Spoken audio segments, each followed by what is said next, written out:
Welcome to my channel. ಇವತ್ತಿನ ವಿಡಿಯೋದಲ್ಲಿ ಏನೆಲ್ಲ ಇದೆ ಬನ್ನಿ ನೋಡ್ಕೊಂಬರೋಣ. ಬೆಳಗ್ಗೆ ಒಂದು ಕಡೆ ಹಾಲು ಕಾಯಿಸೋದಕ್ಕೆ ಇಟ್ಟಿದ್ದೀನಿ, ನೆಕ್ಸ್ಟ್ ಇನ್ನೊಂದು ಕಡೆ ಕಾಬೂಲ್ ಕಡಲೆಕಾಳು ಸ್ಟೀಮ್ ಮಾಡ್ತಾ ಇದ್ದೀನಿ. ನೀರಲ್ಲಿ ಕೂಡ ಬೇಯಿಸ್ಕೋಬೋದು, ಜಾಸ್ತಿ ಹೊತ್ತಿನ ಟೈಮ್ ತೊಗೊಳ್ಳಲ್ಲ, ಬೇಗ ಬೆಂದೋಗ್ಬಿಡುತ್ತೆ. ಈಗ ಸಿಂಪಲ್ಲಾಗಿ ಒಂದು ಒಗ್ಗರಣೆ ಮಾಡ್ತಾ ಇದ್ದೀನಿ. ಇದಕ್ಕೆ ನಾನು ಬ್ಯಾಡಿಗೆ ಒಣಮೆಣಸಿನ್ಕಾಯಿ ಹಾಕಿದ್ದೀನಿ. ನೀವು ಕೂಡ ಹಾಕಿ. ಹಸಿಮೆಣಸಿನ್ಕಾಯಿ ಅಷ್ಟೊಂದು ಒಳ್ಳೆಯದಲ್ಲ, ಕಡಿಮೆ ಉಪಯೋಗಿಸಿ. ಎಣ್ಣೆ ಕಾಯಿಸೋದಕ್ಕಿಟ್ಟಿದೆ. ನೆಕ್ಸ್ಟು ಸಾಸಿವೆ ಹಾಕಿದ್ದೀನಿ, ಬ್ಯಾಡಿಗೆ ಒಣಮೆಣಸಿನ್ಕಾಯಿ, ಕರಿಬೇವು, ಈರುಳ್ಳಿ ಹಾಕಿದ್ದೀನಿ. ಈರುಳ್ಳಿ ಚೆನ್ನಾಗಿ ಫ್ರೈ ಆದಮೇಲೆ ಬೆಂದಿರುವಂಥ ಕಾಳು ಹಾಕಿ ಫ್ಲೇಮ್ ಆಫ್ ಮಾಡಿ ಹಸಿ ಕಾಯಿ ತುರಿ ಹಾಕಿ ಕೊತ್ತಂಬರಿ ಸೊಪ್ಪು, ಸ್ವಲ್ಪ ನಿಂಬೆ ಹುಳಿ ಇಷ್ಟಪಡೋರು ಹಾಕ್ಕೊಂಡ್ರೆ ತುಂಬ ಚೆನ್ನಾಗಿರುತ್ತೆ. ನಿಂಬೆ ಹುಳಿ ಎಲ್ಲಿ ಉಪಯೋಗಿಸ್ತೀರೋ ಅಲ್ಲಿ ಒಂದು ಸ್ವಲ್ಪ ಸಕ್ಕರೆನ ಹಾಕಿ ತುಂಬ ಚೆನ್ನಾಗಿರುತ್ತೆ ಟೇಸ್ಟ್. ಕೊತ್ತಂಬರಿ ಸೊಪ್ಪು ಹಾಕಿಲ್ಲ, ನಾನು ಖಾಲಿಯಾಗಿತ್ತು. ನೆಕ್ಸ್ಟು ಟೈಲರಿಂಗ್ ಶಾಪ್ಗೆ ಬಂದು ಕ್ಲಾಸ್ ಎಲ್ಲ ಮುಗಿಸಿ, ನನ್ನದು ಕೂಡ ಏನೆಲ್ಲ ಕೆಲಸ ಇತ್ತು ಟೈಲರಿಂಗ್ದು ಅದೆಲ್ಲ ಮುಗಿಸಿ ಇನ್ನೇನು ಮನೆಗೆ ಹೊರಡ್ತಾ ಇದ್ದೆ. ಆ ಟೈಮಲ್ಲಿ ಪ್ಯಾಕಿಂಗ್ ಮಾಡಿ ಇಡ್ತಾಯಿದ್ದೆ. ಪ್ಯಾಟರ್ನ್ ರೆಡಿ ಮಾಡಿದ್ನಲ್ವ, ಅದನ್ನು ಪ್ಯಾಕ್ ಮಾಡಿ ಇಡ್ತಾಯಿದ್ದೆ. ನೆಕ್ಸ್ಟ್ ಡೇ ಪೋಸ್ಟ್ ಆಫೀಸಿಗೆ ಹೋದ್ರಾಯಿತು ಅಂತ ಇವತ್ತೇ ಹೋಗೋಣ ಅಂದ್ಕೊಂಡಿದ್ದೆ, ಬಟ್ ಮಳೆ ಬರ್ತಾಯಿತ್ತು. ಹಾಗಾಗಿ ಪೋಸ್ಟ್ ಆಫೀಸ್ ಕವರ್ ಪಕ್ಕದಲ್ಲಿ ಫ್ಯಾನ್ಸಿ ಸ್ಟೋರಲ್ಲಿ ಸಿಕ್ತು, ಅದರಿಂದ ತುಂಬ ಹೆಲ್ಪ್ ಕೂಡ ಆಯಿತು. ನೆಕ್ಸ್ಟ್ ಡೇ ಪೋಸ್ಟ್ ಆಫೀಸ್ಗೆ ಹೋಗಿ ಅದನ್ನು ಕೊರಿಯರ್ ಮಾಡಿ, ಅದಕ್ಕೆ ನೋಡಿ 75 ರುಪೀಸ್ ತೊಗೊಂಡ್ರು ಕೊರಿಯರ್ ಚಾರ್ಜು.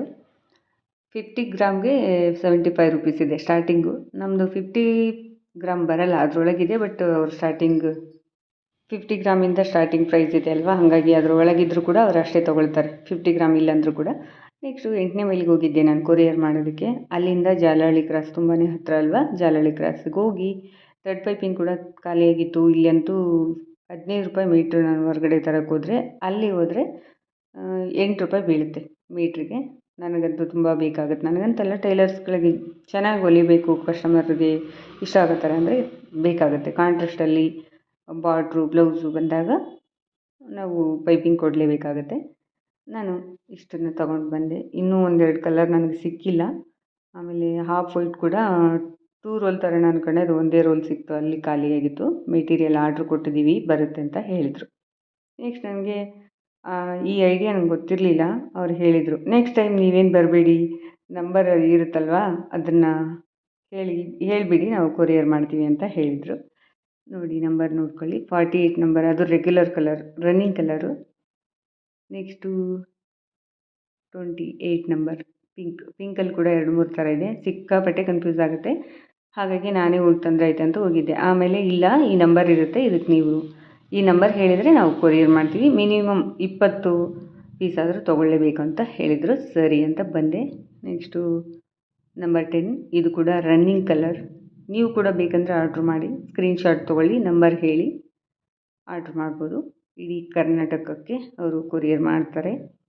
ನೆಕ್ಸ್ಟು ಇದು ಕೂಡ ರೆಗ್ಯುಲರ್ ಕಲರ್, ನಮಗೆ 25 ನಂಬರ್ ಈ ಥರ ಇರುತ್ತೆ. ಕಾಪರಲ್ಲೇ 4-5 ಥರ, ಗೋಲ್ಡಲ್ಲಿ 4-5 ಥರ, ಸಿಕ್ಕಾಪಟ್ಟೆ ಕನ್ಫ್ಯೂಸ್ ಆಗುತ್ತೆ. ಹಾಗಾಗಿ ನಂಬರ್ ಹೇಳಿದ್ರೆ ಹೆಂಗೆ ಗೊತ್ತಾಗುತ್ತೆ ತಡಿ ಅಂತ ನಾನು ಯೋಚನೆ ಮಾಡಿದೆ. ಬಟ್ ತೋರಿಸಿದ್ರು ಅವರು ನೀಟಾಗಿ ಇವತ್ತು, ಈ ನಂಬರು, ಆ colour. Next number 8 black colour 2 ತಂದೆ ನಾನು. ಲಾಸ್ಟ್ ಟೈಮ್ ತುಂಬ ಕಡಿಮೆ ತಂದಿದ್ದೆ, ಅದು ಖಾಲಿ ಆಯಿತು. ಹೋದ ವರ್ಷ ನಾನು ಆಗಸ್ಟ್ ತಿಂಗಳಲ್ಲಿ ಹೋಗಿದ್ದೆ, ಈ ವರ್ಷ ನೋಡಿ ಜುಲೈಯಲ್ಲಿ ಹೋಗಿದ್ದೀನಿ. 1 ವರ್ಷ ಹತ್ತಿರ ಬಂತು. ಬೇಗನೆ ಖಾಲಿ ಆಗ್ತಿತ್ತು, ಯಾಕಂದರೆ ಈ ವರ್ಷ ಫುಲ್ಲು ಸ್ಕ್ಯಾಲಪ್ ಡಿಸೈನ್ ಬ್ಲೌಸು, ಹಾಗಾಗಿ ಕ್ಯಾನ್ವಾಸ್ ಜಾಸ್ತಿ ಯೂಸ್ ಆಯಿತು ನನಗೆ. ಥ್ರೆಡ್ ಪೈಪಿಂಗ್ ಅಷ್ಟೇನು ಯೂಸ್ ಆಗಿಲ್ಲ. ಹಾಗಾಗಿ 8 ತಿಂಗಳು ಬಂತು. 8 ತಿಂಗಳು 6 ತಿಂಗಳು ಅನ್ನೋದಕ್ಕಿಂತ ನನಗೆ ಬಟ್ಟೆ ಹೇಗೆ ಬರುತ್ತೆ, ಆಮೇಲೆ ಯಾವ ಡಿಸೈನ್ ಓಡ್ತಾ ಇದೆ, ಅದ್ರ ಮೇಲೆ ಡಿಪೆಂಡ್ ಆಗುತ್ತೆ. ನೋಡಬೇಕು, ನೆಕ್ಸ್ಟ್ ಟೈಮ್ ನಾನೇನು ಹೋಗಲ್ಲ, ಜಸ್ಟ್ ಆರ್ಡ್ರ್ ಮಾಡಿಬಿಡ್ತೀನಿ. ಈ ರೀತಿ ನನಗೆ ಗೊತ್ತಾಗಿದೆ ಅಲ್ವಾ, ಎಷ್ಟು ಕಲರ್ ನನಗೆ ಯೂಸ್ ಆಗುತ್ತೆ, ಎಷ್ಟೆಷ್ಟು ಬೇಕಾಗುತ್ತೆ ಅಂತ ಹೇಳಿಬಿಡ್ತೀನಿ, ಅವರೇ ಕೊರಿಯರ್ ಮಾಡ್ತಾರೆ. ನಂಬರು ನೋಡ್ಕೊಳ್ಳಿ, ಸ್ಕ್ರೀನ್ಶಾಟ್ ಕೂಡ ತೊಗೊಂಡು ನೀವು ಕೂಡ ಆರ್ಡ್ರ್ ಮಾಡ್ಬೋದು. ನಾನು ನಂಬರ್ ಕೊಡ್ತೀನಿ, ಆ ನಂಬರ್ಗೆ ನೀವು ಫೋನ್ ಮಾಡಿ ಕೇಳಬೇಕಾಗುತ್ತೆ. ಅದರ ಪ್ರೈಸು ಇಷ್ಟೇ ಇರುತ್ತೆ ಅಂತ ಹೇಳೋಕ್ಕಾಗಲ್ಲ, ಹೆಚ್ಚು ಕಮ್ಮಿ ಆಗ್ತಾ ಇರುತ್ತೆ. ಮೆಟೀರಿಯಲ್ ಹೇಗಿರುತ್ತೆ ಮಾರ್ಕೆಟಲ್ಲಿ, ಆ ರೀತಿ ಪ್ರೈಸ್ ಇರುತ್ತೆ. ಒಂದು 10 ರೂಪಾಯಿ ಹೆಚ್ಚು ಕಮ್ಮಿ ಇರ್ಬೋದು. ನನಗೆ 140 ರುಪೀಸ್ ಹಾಕಿದ್ದಾರೆ. ಜಾಸ್ತಿ ತೊಗೊಂಡಂಗೆಲ್ಲ ಸ್ವಲ್ಪ ಕಡಿಮೆಗೆ ಹಾಕ್ತಾರೆ ಅವರು. ನಾನು ತಂದಿದ್ದು 16 ಕಲರ್ ತಂದಿದ್ದೀನಿ. ಇದು ಕೂಡ ಬ್ಲ್ಯಾಕ್ 2 ರೋಲ್ ತಂದೆ. ಆಮೇಲೆ ಕಾಪರ್ 2 ರೋಲ್ ತಂದೆ. ಗೋಲ್ಡ್ ಕೂಡ 2 ರೋಲು ತೊಗೊಂಡು ಬಂದೆ. ಇಲ್ಲಿ ನಿಮಗೆ ತೋರಿಸ್ತಾ ಇರೋದು ಸಿಂಗಲ್ ಇರುವಂಥದ್ದು ಮಾತ್ರ, ಡಬಲ್ ಇರೋದು ತೋರಿಸಿಲ್ಲ. ನೋಡಿ ಕಾಪರಲ್ಲಿ ಎಷ್ಟು ಕನ್ಫ್ಯೂಸ್ ಆಗುತ್ತೆ. ನಿಮ್ಗೆ ನಂಬರ್ ಅಷ್ಟೇ ಮುಖ್ಯ, ನಂಬರು ಮತ್ತು ಯಾವ ಕಲರ್ ಬೇಕು, ನಿಮ್ಗೆ ಯಾವ್ದು ಯೂಸ್ ಆಗುತ್ತೆ ತೊಗೊಳ್ಳಿ. ಮಿನಿಮಮ್ ಒಂದು 10 ರೋಲ್ ಆದರೂ ಕೇಳಿ, ಅವ್ರನ್ನ ಕೇಳಿ, ಕೊರಿಯರ್ ಮಾಡ್ತಾರೆ. ನಾನೇ ಹೇಳೋದಕ್ಕಿಂತ ಅವ್ರಿಗೆ ಕೇಳಿ. ಲಾವಣ್ಯ ಪೈಪಿಂಗ್ ಅಂತ ನೋಡಿ ಅವ್ರದ್ದು ಒಂದು ಶಾಪ್ ನೇಮು. ಕೆಳಗಡೆ ಲಾವಣ್ಯ ಬೂಟಿಕ್ ಅಂತ ಇದೆ. ಮೇಲೆ ಈ ರೀತಿ ಹ್ಯಾಂಡ್ ವರ್ಕ್ ಮಾಡೋದು ಮತ್ತು ಥ್ರೆಡ್ ಪೈಪಿಂಗ್ ರೆಡಿ ಆಗೋದು ಎಲ್ಲ ಮೇಲೆ ಫಸ್ಟ್ ಫ್ಲೋರಲ್ಲಿ ರೆಡಿ ಮಾಡ್ತಾರೆ ಅವರು ಕೂಡ ಟೈಲರಿಂಗ್ ಶಾಪ್ ಇಟ್ಟಿದ್ದು ಸ್ಟಾರ್ಟಿಂಗು. ಎಲ್ಲ ಡೀಟೇಲ್ಸ್ ಆಲ್ರೆಡಿ ನಾನು ವಿಡಿಯೋ ಮಾಡಿ ಹೇಳಿದ್ದೀನಿ. ಆ ವಿಡಿಯೋ ಕೂಡ ಈ ಡಿಸ್ಕ್ರಿಪ್ಷನಲ್ಲಿ ಹಾಕ್ತೀನಿ ನಾನು ಚಾನಲ್ದ. ಈಗೇನು ವಿಡಿಯೋ ನೋಡ್ತಿರ್ತೀರಲ್ವ, ಟೈಟಲ್ ಮೇಲೆ ಕ್ಲಿಕ್ ಮಾಡಿದರೆ ಡಿಸ್ಕ್ರಿಪ್ಷನಲ್ಲಿ 2 ವಿಡಿಯೋ ಕೂಡ ಹಾಕ್ತೀನಿ ನಾನು. ಒಂದು ಶಾರ್ಟ್ಸ್ ವಿಡಿಯೋ ಮಾಡಿದ್ದೆ, 2 ದೊಡ್ಡ ವಿಡಿಯೋ ಮಾಡಿದ್ದೆ. ಆ ವಿಡಿಯೋ ಕೂಡ ನೋಡಿ ನಿಮಗೆ ಇಷ್ಟ ಆದರೆ. ನೆಕ್ಸ್ಟು ಇದು ಕೂಡ ನೋಡಿ, ಇದು ತುಂಬ ಯೂಸ್ ಆಗುತ್ತೆ ನಮಗೆ. ಈ ಕಲರು ಈಗ ತಂದಿರೋವೆಲ್ಲ ರೆಗ್ಯುಲರ್ ಕಲರು, ತುಂಬಾ ಯೂಸ್ ಆಗುತ್ತೆ ನಮಗೆ. ಇದೇ ಕಲರ್ ಬಾರ್ಡ್ರ್ಗಳಿರುತ್ತೆ, ಫ್ಲವರ್ಸ್ಗಳಿರುತ್ತೆ. ನಾವು ಈ ಥರದ್ದು ಕಾಂಟ್ರಾಸ್ಟು ಪೈಪಿಂಗನ್ನು ಹಾಕಿಕೊಟ್ಟಾಗ ಕಸ್ಟಮರ್ಗೂ ಇಷ್ಟ ಆಗುತ್ತೆ, ಚೆನ್ನಾಗೂ ಕಾಣುತ್ತೆ. ಬ್ಲೌಸು ತುಂಬ ಚೆನ್ನಾಗಿರುತ್ತೆ. ನಾರ್ಮಲ್ ಪೈಪಿಂಗ್ ಮಾಡಿದರೆ ಚೆನ್ನಾಗಿ ಕಾಣಲ್ಲ, ಅವಾಗೆಲ್ಲ ಅದು ಇತ್ತು ಟ್ರೆಂಡಿಂಗು. ಈಗ ಇದು ಟ್ರೆಂಡಿಂಗ್ ಇದೆ ಅಲ್ವಾ, ಚೆನ್ನಾಗಿರುತ್ತೆ. ನಾರ್ಮಲ್ ಪೈಪಿಂಗ್ ಮಾಡೋಕ್ಕೆ ಕೆಲವ್ರಿಗೆ ಬರಲ್ಲ ನೀಟಾಗಿ ಫಿನಿಶಿಂಗ್ ಕೊಡೋದಕ್ಕೆ, ಆವಾಗ ಇದು ತುಂಬ ಚೆನ್ನಾಗಿರುತ್ತೆ. ಹಾಗೆ ಇದಕ್ಕೆ ಸಿಂಗಲ್ ಫೂಟ್ ಹಾಕಬೇಕಂತ ಏನಿಲ್ಲ, ನಾರ್ಮಲ್ ಫೂಟಲ್ಲೇ ನಾವು ಸ್ಟಿಚಿಂಗ್ ಮಾಡ್ಬೋದು.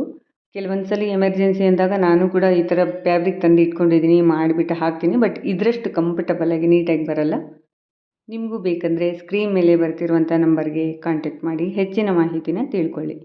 ನಾನು ಕೂಡ ಯೂಟ್ಯೂಬ್ ಚಾನಲ್ ನೋಡಿ ಥ್ರೆಡ್ ಪೈಪಿಂಗ್ ತರೋದಕ್ಕೆ ಹೋಗಿದ್ದು. ಆಮೇಲೆ ಥ್ರೆಡ್ ಪೈಪಿಂಗ್ ಈ ಥರ ಒಂದು ಇದೆ ಅಂತ ಗೊತ್ತಾಗಿದ್ದು. ಹಾಗಾಗಿ ನಾನು ಯೂಟ್ಯೂಬ್ ಚಾನಲಲ್ಲಿ ಹಾಕ್ತಾಯಿದ್ದೀನಿ.